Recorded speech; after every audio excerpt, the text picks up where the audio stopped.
Years के बाद अचानक किसी एयरपोर्ट पर लैंड कर जाए, बिल्कुल वैसे ही जैसे उड़ाया गया था, बिना किसी डैमेज के, बिना किसी टाइम के असर के। क्या यह मुमकिन है? यही है कहानी पैन AM 914 की, जो दुनिया के सबसे पॉपुलर एविएशन मिस्ट्रीज में से एक है। कहानी के मुताबिक एक प्लेन जो 1955 में न्यूयॉर्क से उड़ता है, अचानक रडार से गायब हो जाता है, लेकिन 37 इयर्स के बाद 1992 में वेनेजुएला के एयरपोर्ट पर अचानक लैंड कर लेता है। सवाल यह है, क्या यह कहानी सच है? क्या यह टाइम ट्रैवल था, या यह सिर्फ एक वायरल अर्बन लेजेंड है?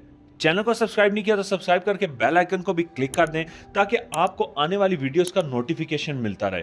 कहानी के मुताबिक 2 जुलाई 1955 को न्यूयॉर्क से एक प्लेन उड़ता है, जिसमें 57 पैसेंजर्स और एक क्रू होता है।